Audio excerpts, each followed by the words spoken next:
I'm the Parsha. Very good. Shoot away while I get things running up here. Okay.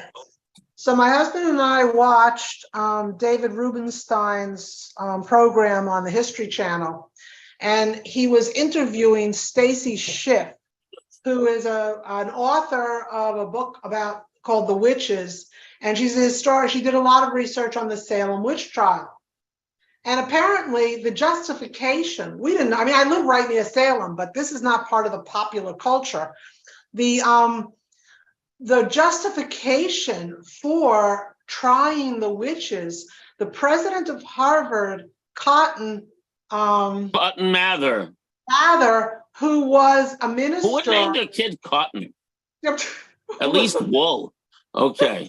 A minister came up to Salem to weigh in on it, claiming that the Bible, referring to the Torah in this particular case, was justification because of the injunction against witchcraft. And therefore, they were doing God's bidding by rooting out these witches and hanging them. And so I wondered what your take is on that kind of use of the Torah at the Salem witch trials. Well, what I'm going to do is I'm going to answer your question, ask anyone else if they have questions on the Parsha, and then we'll move on to some of the things that I planned on talking. Let me just put up a share screen.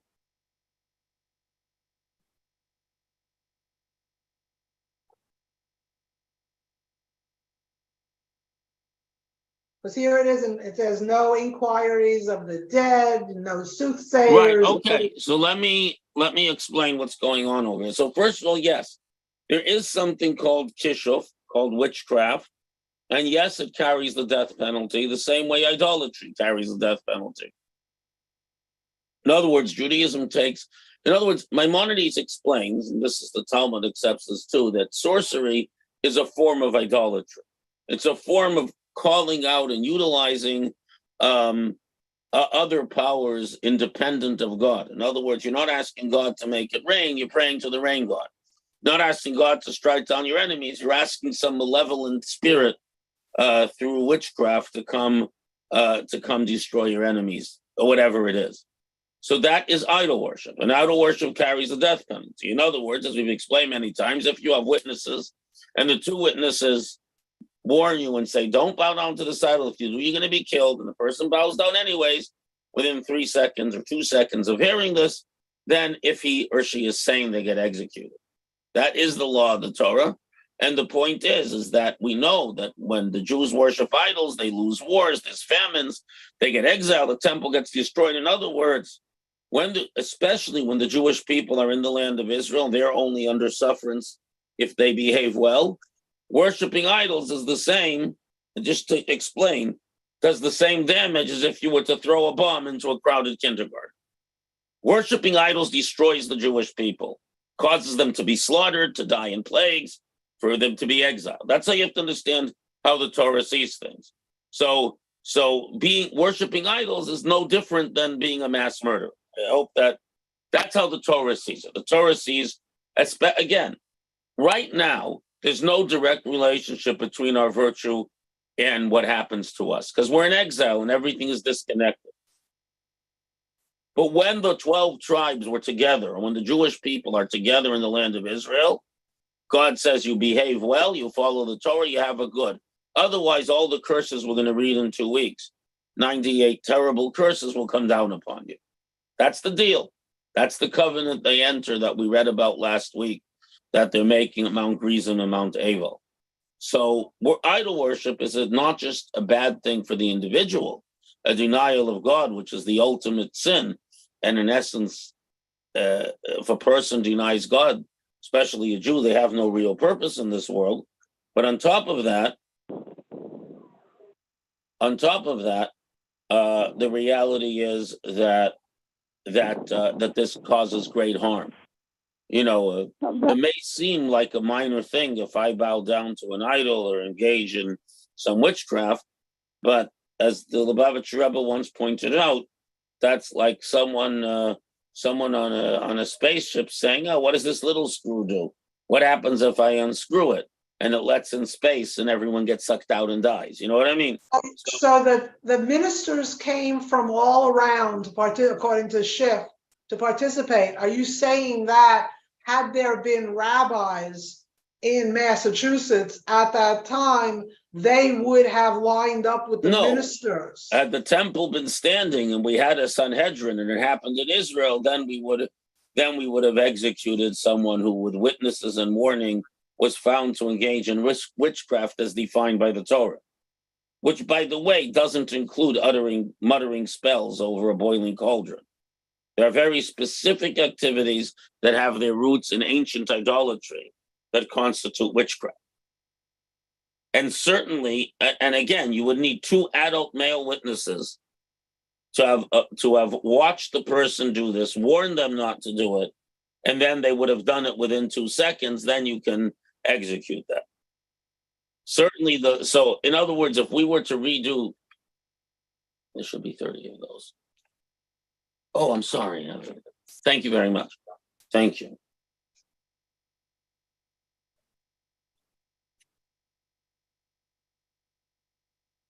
If we were to redo, how do I put this? If we were to redo I'm saying if we were to redo the witch trials, which I've read up on, the level of evidence and even the activities would not constitute the idolatrous witchcraft, which the Torah carries a death penalty for. Just for the record, and it would be much harder. You wouldn't rely on the testimony of a child or, sorry, Marcy, even a woman. Have to be 2 people eligible for a minyan who would testify under severe cross-examination that they warned the person against a very specific activity, and that activity had been done within 2 seconds. So if the rabbis had been in Massachusetts, that witch trials would not have taken the turn they did, is what you're saying? No, if it was come to a bunch of rabbis, you would say witchcraft is a terrible thing, but we have no power. During exile, when there's no Sanhedrin, the only time we execute people is preventive. If someone's a murderer and can't be stopped, we execute him extra legally, as if it were. If someone's an informer and going to harm your fellow Jews, by informing to the government and getting people arrested and killed, then you kill him before he can inform. Those are preventative measures or extreme social measures. Without a Sanhedrin, we have no power to put people to death. But even if there would have been a Sanhedrin sitting in Massachusetts, based on the level of testimony of children, of women, of basically a lot of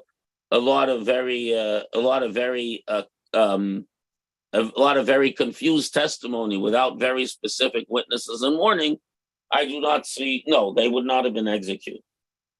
The point of the death penalties in Judaism in general. So there are 2 approaches. So one approach says, well, it's very hard to inflict the death penalty under normal circumstances. Again, we can make an exception for murder and so on, but otherwise it's very hard. Talmud says a Sanhedrin that executes a person once in 7 years, others say 70 years, is a murderous court. At the same time, the Rebbe pointed out that the Torah didn't apply death penalties to many activities for no reason. And the answer is, again, that your negative spiritual behavior can cause enormous harm to not just God's entire plan for the Jewish people, but to the Jewish people themselves.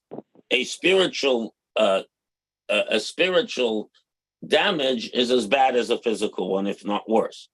So, in other words, there's a death penalty for many things because there are many activities, forbidden sexual liaisons, worshiping idols, and so on, that are very destructive as throwing a bomb. And that is the Torah's point. That being said, if you were a member of the Sanhedrin, or even if you were a contemporary rabbi in whatever was it, 1670s, when were the witch trials? The 1690s, I think. Right. So if you were a rabbi in the 1690s, which you wouldn't be because the Puritans wouldn't let any Jews into Massachusetts. Jews were not allowed to live in Massachusetts until well into the 18th century. They were allowed to live in Rhode Island. One of the things that Roger Williams did is besides letting in heretics and Catholics and Native Americans, he also let in Jews. That's why that's why the community in Newport was much more important than the Boston community. Wow. Because Newport started letting Jews in as soon as Rhode Island. As soon as Newport became a city, they had Jews. Interesting. Okay. Jews were not allowed to vote in Connecticut until 1823. Get out. Yes, because the 14th Amendment didn't exist yet. So a lot of states, especially the southern states, but also the New England states, believed that their laws trumped the federal constitution. There's a conflict in the federal constitution and state law. They believe state law won. The 14th Amendment was specifically created after the Civil War to make it clear that the federal constitution always trumps state laws. How did they know who was Jewish? They may have not, but if you declared yourself Jewish, you couldn't vote. Wow. It's like, why did Jews not sit in parliament till 1853 when in Britain, when they've been elected since the 18th century? Because to sit in parliament in the House of Commons, you had to take an oath, basically supporting the Church of England. Later, they let Catholics in. Then you still had to accept something about Jesus. And it's only in 1853, after the city of London elected a Jewish banker multiple times to the House, and they refused to let him take seats. Finally, in 1853, the House of Lords relented and voted with the House of Commons, allowing Jews to take a seat in Parliament. My point being that not every place is friendly to Jews. Had there been any rabbis in Salem at the time, they've been horrified given the ambiguity of the crime and the level of evidence. They would have declared it absolute amateur hour. Wow. Interesting. Well, Rabbi, is it not? Yes, true yes, Sylvia. That at the time of the witchcraft, they looked at Jews with the same eye as they did those who were on trial. Probably true. They were not friendly. True. No, it's probably true. Look, the people who founded Massachusetts, the Puritans, wanted religious freedom for themselves, but for no one else. I mean, they deserve credit for traveling, thousands of miles in very dangerous little ships because they wanted to practice their religion according to their understanding, and certainly that laid the foundations for our ideas about freedom of religion. And certainly by the 18th century, Massachusetts was much more enlightened.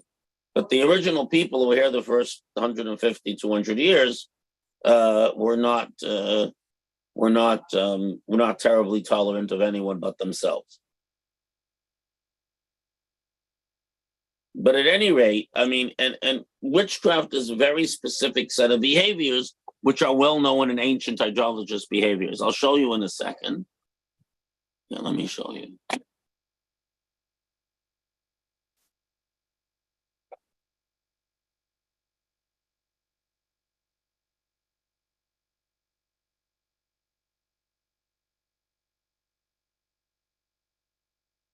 A lot of important things here about the limits of monarchy. There's so many interesting things. This parsha and the next parsha, I once taught these two parshiot for a whole year, once a week class. There's so much in them. You have no idea. But I'm looking for that thing for you. What about the witchcraft? Yeah. It's number 9. It's the chapter 18. It's chapter 18, number 9.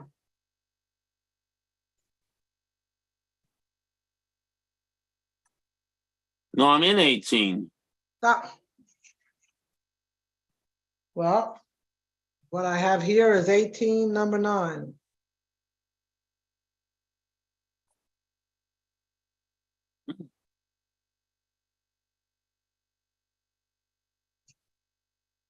Maybe in it's Parsha Shoftim, number 18.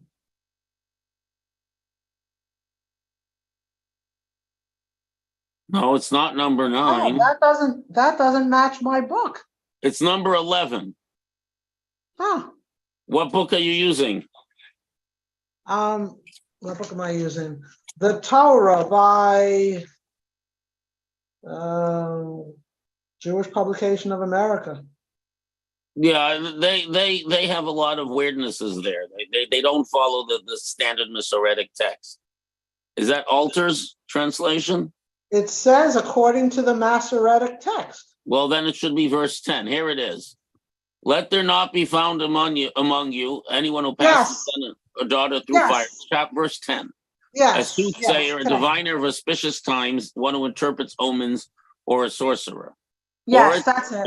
Or a charmer, a pitom sorcerer, a yadua sorcerer, or necromancer. So let me show you Rashi so you can get an idea of what these things actually mean as the sages of the Mishnah and the Talmud and even much earlier understand them.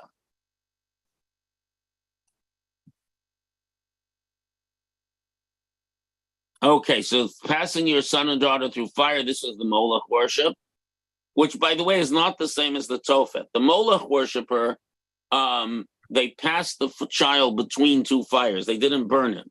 The Tophet, which is a later idol in the times of Jeremiah, was a brass idol with outstretched hands that had a furnace in its belly, and they would heat the furnace till the whole idol was red hot.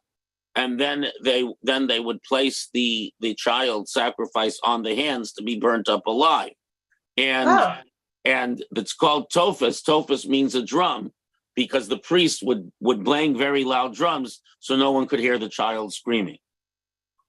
Ew. That was the Tophet. That was in the valley of Gei Ben Hinnom, which is still a valley in Jerusalem, and that's why Gehennom became a euphemism in Judaism for hell, for purgatory, because of what went on over there. But the Moloch is not the Tophet. People think the Moloch is about burning your children. That's a later idol. This, they made 2 bonfires and they sanctified the child by walking him between the 2 bonfires. And that is an idol worship, an act of idol worship. It also sounds seriously dangerous as well as stupid, but okay. Yeah, well, I think Nachmanides holds that they actually burnt the child. But Rashi says they just walked him through. Okay. So you have a soothsayer, and then you have a mechashev.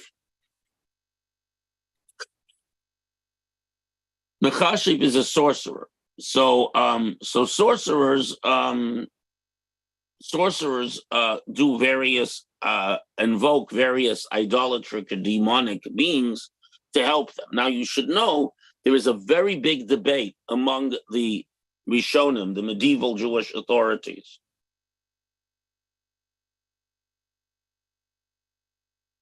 The first opinion is that of Maimonides and those like him and his supporters, who say that these are all idolatrous acts in which people believe these things have power and may do tricks to demonstrate the power, but which are fundamentally false and foolishness. In other words, they don't have any real power. Other commentaries, the Rashba of Shlomo ben Aderet, who all tremendous intellect, says no, that there are malevolent and evil spiritual powers in the world which we are forbidden to use, because in using them, we neglect to acknowledge that they're created by God, and God only gave them power in order to lead people astray. So they're real powers, but we're not allowed to use them, and using them as an act of idolatry. And what's one of the distinctions? Idolatry is the worship of some other god. Kishuf is the use of idolatrous powers, either real or imagined, for a given purpose. But since their power stems from idolatrous beliefs and so on, whether it's a real or fake power, we are not allowed to use it. So, Rabbi, is this a kind of God doing a test of the people to put it there in front of? Yes, according to the Rashba, Reb Shlomo ben Aderet of Barcelona, 14th century, and others, this is a real power, and God challenges us not to use it. He, just like God gave us miracles in the temple and prophets, he gave spiritual power to the other side, to the side of evil, that we are supposed to not, as we had last week, that if a prophet should arise and do great miracles but tell you to turn against God, don't believe him, because God is testing you. That God sometimes tests us, because if there is power in the temple and in prophecy, there also has to be power in the other side, so free choice should be real. And I'll share with you a story the Talmud relates. The Talmud relates a story, and again, just an introduction. The Satan in Judaism is the adversary, the evil inclination, the angel of death. The Satan in Judaism is not a rebel against God, but a paid employee of God, whose job it is to challenge, to test, to accuse us, and to carry out the decree of punishment when the time comes. So he's designed to test us. The example given in the Holy Zohar is that there once was a king who wanted to test his son's moral fiber, so he hired a courtesan to try to seduce him. And her job for the king was to use all her wiles to tempt the king's son to sin. But of course, what the king wanted is that the prince show a level of probity and chastity that most kings in history did not show, and control himself and not give in. So even though she was pushing something very evil, she was doing God's bidding, and the evil inclination and the Satan are the same. With that introduction, we are told that once one of the great rabbis of the Talmud, and since in these classes you ask me questions that I don't prepare for, so I don't have the exact name. We can find the stories. At any rate, this rabbi heard there was a shrine that people went to, and they were miraculously cured, really, truly. So he went to this shrine where the way it worked is you walked into the shrine and you would go to sleep. And in the morning, the people who have been favored would wake up healed. They throw away their crutches and go run a marathon or whatever. At any rate, he stayed up. He didn't go to sleep. And he saw, which again, this was a great rabbi of great spiritual powers, so he probably saw things that other people don't see. He saw the Satan going from person to person, healing them. So he says, "Hey, Satan, what are you doing?" So the Satan says, God gives everyone free will, and if they want to attain destruction in their false belief, we give them the opportunity. In other words, when there are great spiritual positive powers afoot, we are given great negative powers. In the story of the golden calf, the Medrash says that the calf jumped out of the fire and walked around and loud and did all kinds of crazy things that a golden calf, before the invention of robots, shouldn't have been able to do. And the point being, of course, that God was challenging, gave the adversary the ability to challenge the Jewish people to see if they would be committed. And all our tests in life are like that. We're all tested and tempted. So if you hold like the Rashba and others and Rashi, that this is a real power, what's the answer?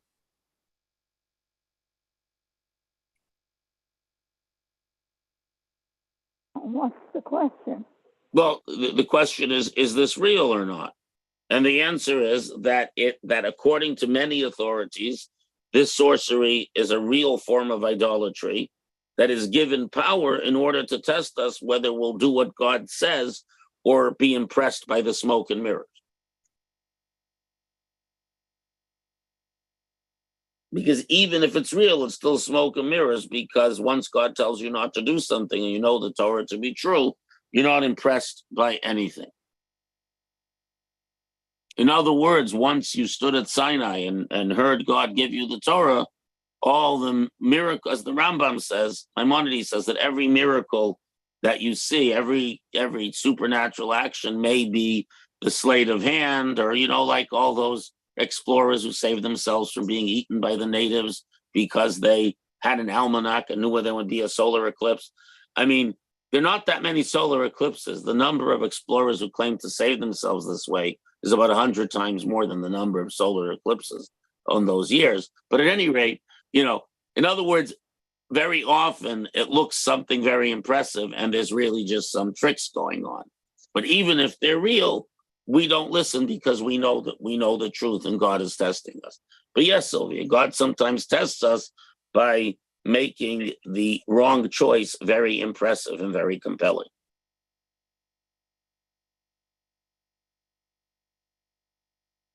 A good example, by the way, in our day and age in the last 150 years is communism.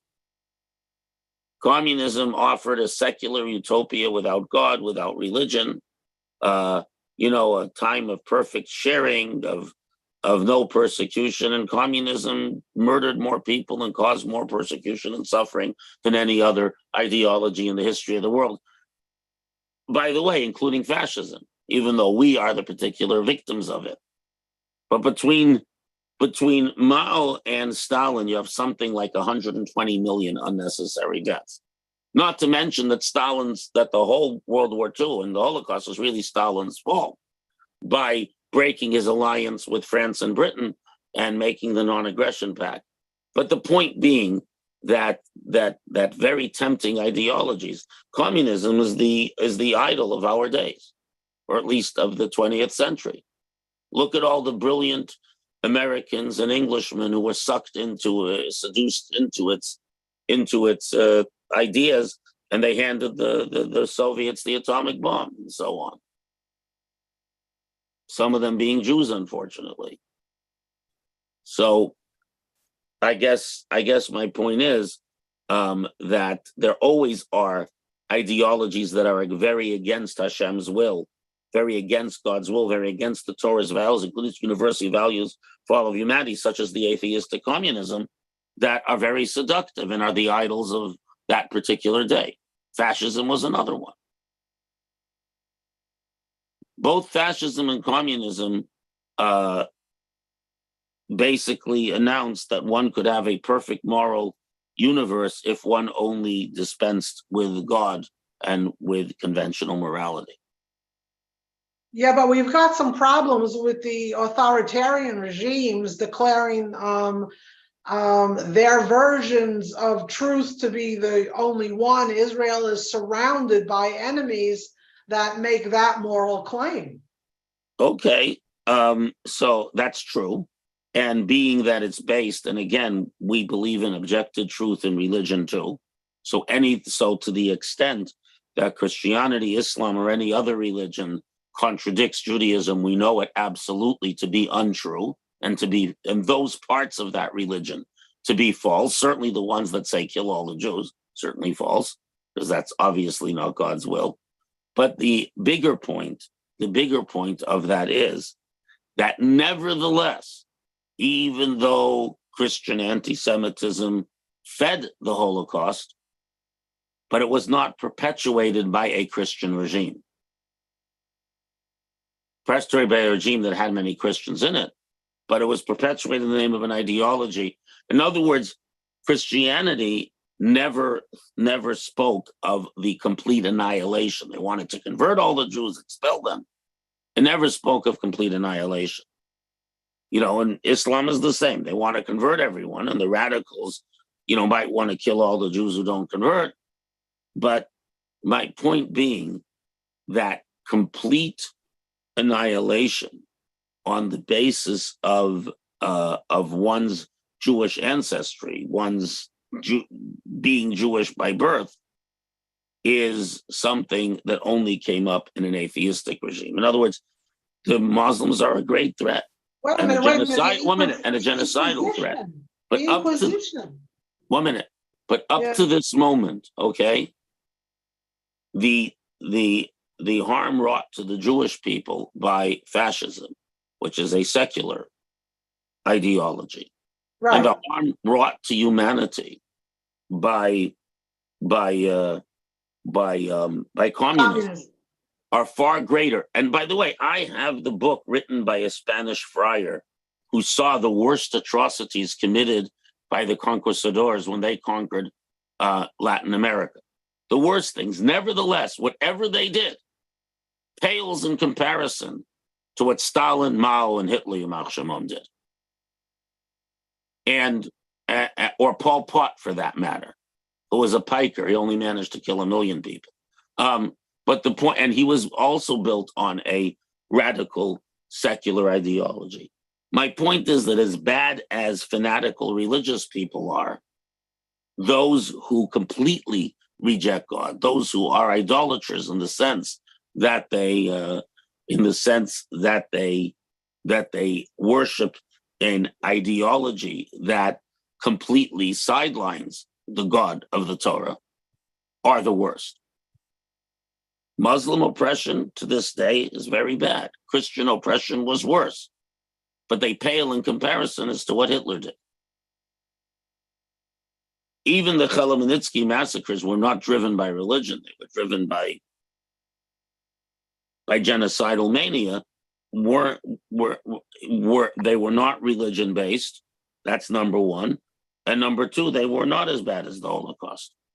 So I'm simply making the point that bad religion is very bad and has caused terrible suffering and murder, but a bad secular ideology is even worse. I mean, the full victims of Hitler, besides the people who died in the war, it's more like 7 million Jews and 6 million, and at least another 3 million other people. Plus all the people who died in World War II, which is like well over 100 million people. And by the way, the Japanese, who murdered many Chinese and committed terrible atrocities, were engaged in emperor worship. They were engaged in a idolatrous system, a genuine idolatrous system. So I would make the argument that idolatry, the worship of idols, or the modern idols, which is the worship of an ideology or a human being, which is pure idolatry, is far worse than the worst kind of bad behavior, which was plenty horrifying in the name of religion, in the name of monotheistic religion. You don't have to agree, but history and the numbers seem to bear me out. And this is why the Torah is so fanatic about idolatry and about its stepchildren, witchcraft, and so on. Because the moment that you get to create a God in your image, you get to create the rules, and there no longer are the universal rules of morality found in the 7 Noahide laws. Okay, so that is a riff on why the Torah is so down on idolatry and witchcraft, which is the beginning of our parsha. Did anyone else see anything in our parsha they would like to discuss, since today seems to be discussion day? Well, being that no one else has, I want to point out that probably some of the most important verses of the Torah are right here in this parsha, right at the beginning. Now, can I ask a question, though, Rabbi? Sure. As we start this, it's a kind of a question. My concept of the witchcraft period was that right after the wishes, they were going to go after Jews. I mean, I just thought that was... Well, there were no, fortunately... I just want to say, fortunately, there were no Jews to go after in Massachusetts. But Jews were often accused, in the Middle Ages, Jews were often accused of sorcery. For example, when they were epidemics and Jews died at a slightly lower rate than everyone else, or just buried their dead early, so no one knew, because Jews bury their dead right away, because Jews abhor rats and mice. They're not kosher, and no Jew wants them around. And Jews wash their hands and take baths and frankly keep urine and feces away from them, because that's what the halacha demands. So Jews were, though they didn't know it, more hygienic, and therefore died in many epidemics at lower rates, which to the surrounding non-Jews was a sign that they were sorcerers who were poisoning the wells or spreading miasmas of disease and were protected themselves. So in the Middle Ages, it certainly was the case that they accused Jews of witchcraft and the like. But in Massachusetts, there were no Jews to go after. That's like the joke that though after the 19th century, there were some Jews in Ireland, but I forget who it was, one of the great Irish poets or writers, I forget who, said that the reason there's no anti-Semitism in the very Catholic Ireland is because there were no Jews to hate. So, but they're making up for it now. There is no country more virulently anti-Israel than Ireland in Europe.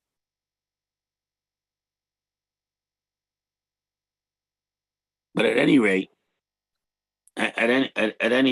Sylvia, yes, Jews were often accused of witchcraft, just not in the New World.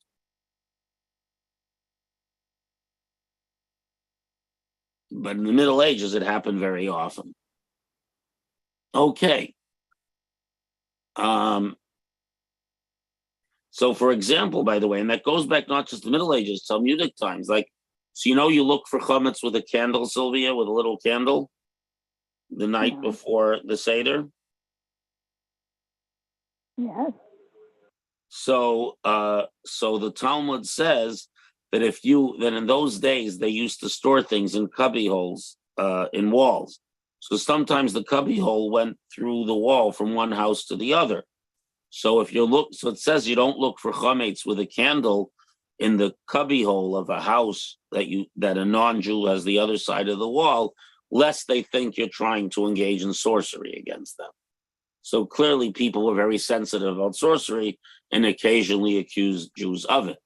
But the issue in the Torah with sorcery has to do with idolatry.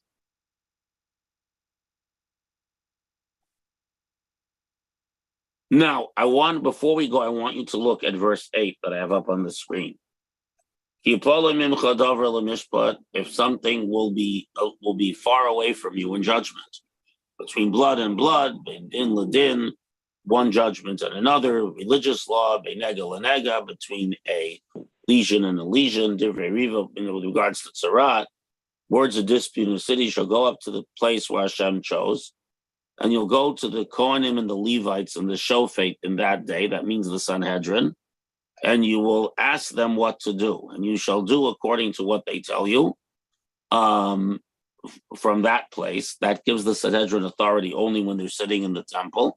And according to the law, they instruct you, according to the Torah, the judgment they say to you shall do. That is a positive commandment. Do not deviate from what they tell you, right or left. Therefore, the Sanhedrin has the power to enact laws. Any rabbinic law enacted by a Sanhedrin has the full force of Torah law, because the Torah says you must obey them. Why do we say who sanctified us with your mitzvot regarding lighting the Hanukkah candles when it's a rabbinic mitzvah? Because God said you shall do as they say and not deviate. So any time that we fulfill a rabbinic law, we are doing a Torah mitzvah, and any time we deviate from rabbinic law, we're transgressing the Torah. The only reason rabbinic laws are more lenient is because when the rabbis made them, they built in a leniency in certain cases. But the laws of the Sanhedrin have exactly the same force. They're exactly the same God's will as the Torah itself. And the same applies, we establish, for any law or custom that the Jewish people have practiced universally. The moment the Sanhedrin left the temple, because it says the place that I choose, which is the temple. The moment the Sanhedrin left the temple 40 years before the destruction of the temple, it lost its authority. However, it says elsewhere in the Torah, you shall follow the majority. So as long as all the rabbis of the Jewish people came together in one place, as they did in Israel, and later in Mesopotamia, in Bavel, in what we call Babylon, they had the ability to make laws by majority vote. However, once the last time that happened, the last time that all the rabbis of the Jewish people, which at that point extended from Afghanistan to Spain north into southern Russia, through North Africa, into the Arabia, India, that whole Jewish world, all the rabbis, the respected leaders of that world gathered together every few years. And the last gathering was when the Babylonian Talmud was sort of closed, about the year 500. And the Babylonian Talmud represents the last text, even though there are debates in it, that represents the work of the totality of all the agreed upon rabbis of the Jewish people. Since then, we've never had that, and therefore no rabbinic enactment made after the close of the Babylonian Talmud is binding on anyone but the community that enacted it. Hence the Ashkenaz-Sfard divide about rice on Passover and so on. Or the Ashkenaz-Sfard divide about polygamy. The most Sephardic communities now forbid polygamy, or at least forbid it without the consent of the first wife. So, don't you think that with a fair updating of the Torah when they got rid of polygamy would have been to make a more egalitarian standard for that was sexual behavior by married people? Well, no. Look, the prohibitions against adultery, the prohibitions against any sexual congress that is not in a properly constituted Jewish marriage is biblical. So there is no wiggle room there. As far as polygamy, it was always discouraged. The Ashkenazic world forbade it, and it remains forbidden. Much of the Sephardic world has done the same, but there are cases where it's been argued that it might be to the woman's best interest and so on, and therefore certain Sephardic communities have kept it. I'm not saying one agrees or doesn't agree, but they did not make that decree. Had the issue been raised in the times of the Talmud, they would have come to a conclusion. But right now, it's community by community. Hold on. Okay, let me get a really concrete example that I read in the in a newspaper within the past week.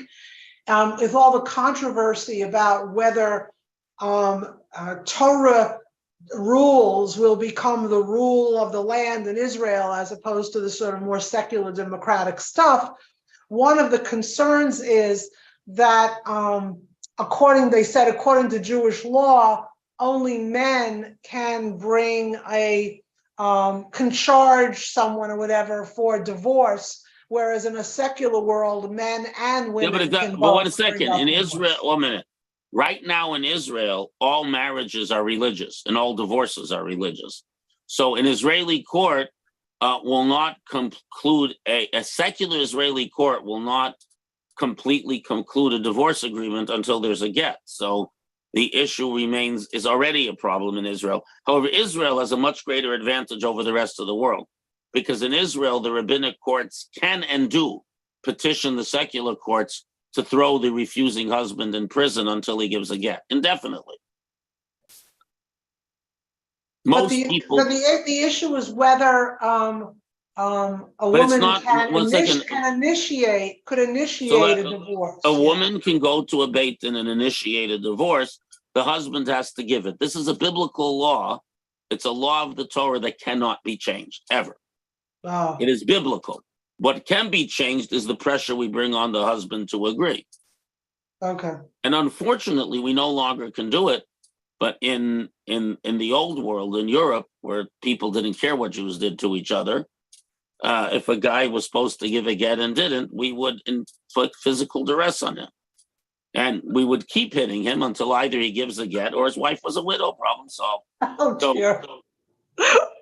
Hey. Gene pool improved, you know. Okay, I'll let that one go. Okay, let it go. I'll let it go. That's really what happened. Why am I willing to believe you? I don't want to sound, whatever, but because it happens to be true. Because because the rabbis were fully aware, including in the Talmud, of the power that this Torah law gives men, and they've done everything they can to limit it. And since if a rabbinic court tells you to do something, you don't listen, the rule is that you impose every duress, imprisonment, financial, physical, until the person agrees. If the person leaves this world in the process, that is something the rabbinic court has every right to do. That being said, there is a gentler, kinder, modern solution, which is the prenuptial agreement. Right, you explained that to us in a previous session. Right. So, and it works. It really works as long as you adjust the agreement to the husband's financial ability. Right. You know, because even billionaires don't like losing lots of money. Right. Yes. You know, it's a thing. People like money for whatever weird reason. Okay. I wish everyone a very good day. I have an unveiling today, so I must scoot, but it has been a great pleasure. And do think up some more questions for next week. All of you are welcome to do so. And as always, if you don't think up any questions, I got plenty to talk about. Next week, Kitetse, and we didn't even get into the laws of war, which is fascinating. By the way, there is a pasuk in this week's parsha, which I believe specifically gives halachic permission to use the atomic bomb on Japan at the end of World War II. We'll talk about it another time. Wow. Okay. Thank you, Rabbi. I know that apparently there's a film out about the atomic bomb that's making a lot of news. Oppenheimer, yes. And apparently the film suggests that it was immoral to use the atomic bomb, which is blather and hooey and ridiculous falsity. But anyways, more next time. Cliffhanger. Yeah, all the best. Take care. Have a wonderful day, everyone, and a great week. You too, Rabbi. I wish everybody the same as well. What, Sylvia? I wished everybody the same as you were wishing. Amen. Amen, Sylvia. All the best.